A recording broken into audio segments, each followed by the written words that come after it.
Thank you. Actually, I think I'll head up here so I can see all of you. And thank you very much for that introduction. I don't know who that fellow was that Derrick was talking about, but I'm pleased to be here at least to speak with you this evening. Our discussion of national parks naturally begins with a consideration of the national park idea. Parks, as we know, national parks were initially established to protect scenic and geologic treasures in the American West. In the 1930s, biologic preservation began to be introduced through management policies, and historic sites and battlefields were later added when they were transferred from the Forest Service and the War Department to the National Park Service, creating a more national scope. During the Depression, of course, the social utility of the national parks was recognized through the establishment of the Civilian Conservation Corps. And over the years, the National Park Service has become recognized as a source of experience in conservation, recreation, and heritage preservation, and shares that expertise with others engaged in similar efforts. However, important stories have often been missing from the chronicle embedded in our parks. This relates to our ability to engage all Americans, and it's especially important with what's becoming an increasingly diverse nation. These stories are a defining characteristic in what we mean when we talk about national parks.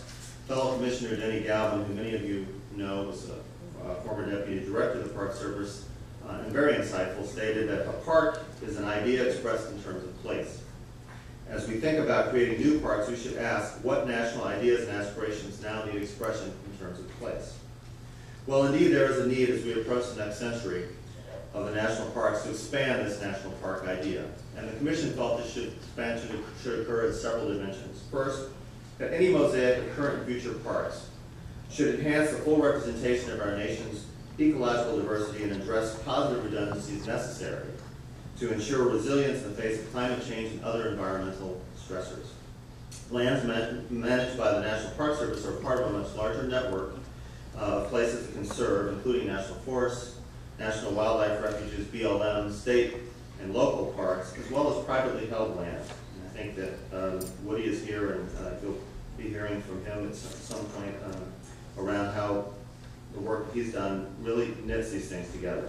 And Santa Monica was one of the places as commissioners we got to visit and see how that really works. The accelerating impacts of climate change, fragmentation of terrestrial and aquatic ecosystems, as well as loss of historic sense of place, add urgency to the development of this network, and underscore the need to embrace the concept of ecosystem management. Second, given the positive role our parks play in supporting democracy and civil society, it is also essential that cultural and historic treasures that are not only preserved but celebrated represent the diverse history of our nation. This is a critical component of engaging the American public, and especially engaging the American public in a willingness to preserve and protect these treasures for future generations. Third, adequate funding must be a part, obviously, of any equation. The current appropriations of about $2.5 billion are less than 1/10 of the federal budget, and have resulted in the agency facing a backlog of maintenance of about $8 billion. Funding for the land acquisition provided through the Land and Water Conservation Fund has similarly been under-appropriated at about half the authorized rate. So finally, we need to recognize that we should manage long-term assets with long-term revenues. Typically, this would be accomplished through an endowment, which would support the mission of the parks in perpetuity. And this endowment should welcome both public and private contributions.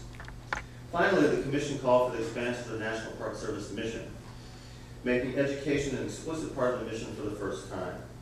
It is this topic on which I will be most expansive, obviously as chair of Nature Bridge, an environmental science and educational organization, yet it should be recognized that our report and recommendations of the Second Century Commission encompass all of the aforementioned dimensions, and therefore my remarks should be understood in that larger context.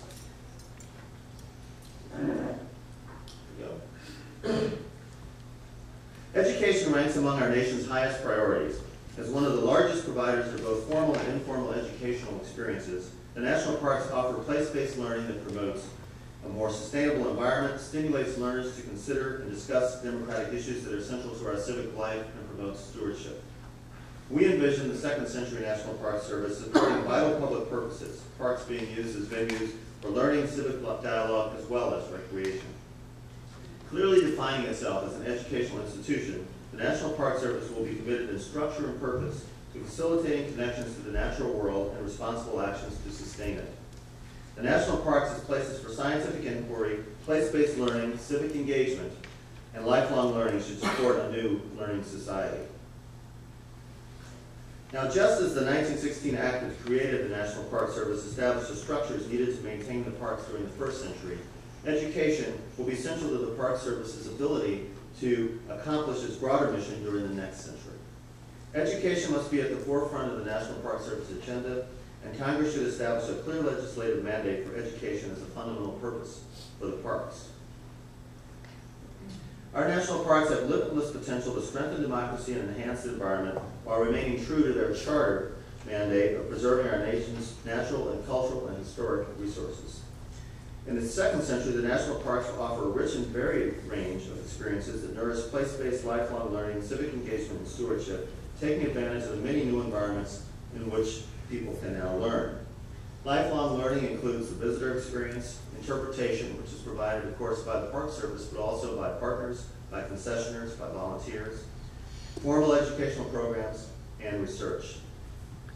Efforts should include replacing broken, dilapidated, and outdated exhibits, both in terms of the content and in terms of the presentation style. The use of technology to do so. We should build capacity for interpretation and education within the Park Service, increase capacity, and support a culture of innovation. Programs that offer place-based learning in our parks result in students having measurable improvement in academic performance and higher test scores.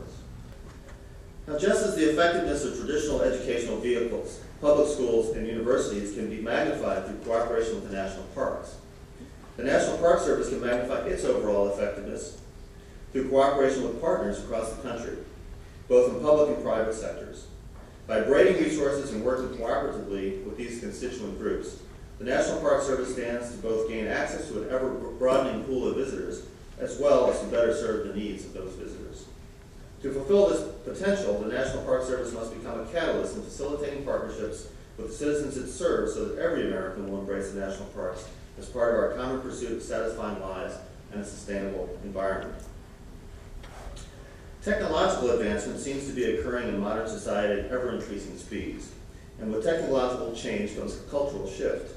To date, the National Park Service is not fully engaged in technology and the digital age.